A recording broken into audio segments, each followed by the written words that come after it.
Мирот не бара победници или губитници, туку браќа и сестри кои за сите недоразбирања и болки од минатото го отфрлаат конфликтот и се соединуваат. Ова е пораката на папата Франциск, кој на својата 3-дневна историска посета во Ирак се сретне и со најмоќната фигура на шиитските муслимани, ајатолахот Ал-Систани, кој го отвори својот скромен дом за да го прими понтифот. Услов му беше да не присуствува ниту еден ирачки политичар. Папата Франциск ја истакна тешката положба на ирачките христијани, кои со години се гмечени во рацете на сунитските екстремисти, но не се ни помалку угнетувани и од шиитите. За Ал-Систани и христијаните во Ирак треба да живеат во мир и безбедност и со сите своји уставни права. Папата задоволен од домот на ајатолахот замина во пустинската рамнина, во градот Ур, родното место на пророкот Абрахам, а од цивилизацијата оддалечен 200 километри. Тука сме сите дома, рече папата, и токму далечината на овој град го истакна неговото ризично патување во Ирак, но и да ја каже својата порака дека оваа земја премногу страдаше, повика на мир и го осуди екстремизмот.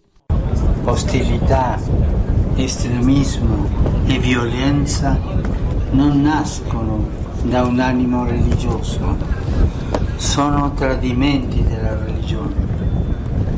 E noi credenti non possiamo tacere quando il terrorismo abusa della religione.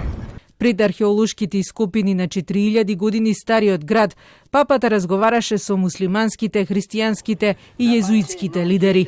Доаѓањето на папата во Ирак го гледаат како триумф на доблестите. Сите се согласија за важната порака испратена од понтифот. ينبغي أن في هذا الملتقى أيضا أن نفهم قبول الآخر هو كسر الجدران. ما ممكن أن تبقى هذه الجدران الكونكريتية ما بين الأديان وما بين البشر وما بين البلدان.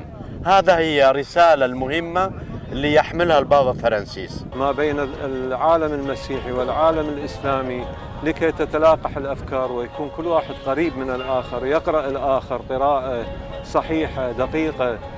Една од најстарите христијански заедници живее во Ирак, но нејзиниот број значително се намали во изминативе 2 децении, од 1,4 милиони на 250.000, што е помалку од 1% од целото ирачко население.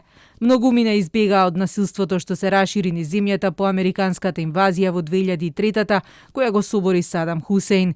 Инвазијата го турна Ирак во секташки судири кои траеа со години. По сузбивањето на ИСИЛ во 2017-та се живее малку побезбедно. Сепак Ирак останува и натаму сцена за глобално и регионално решавање на политичките судири.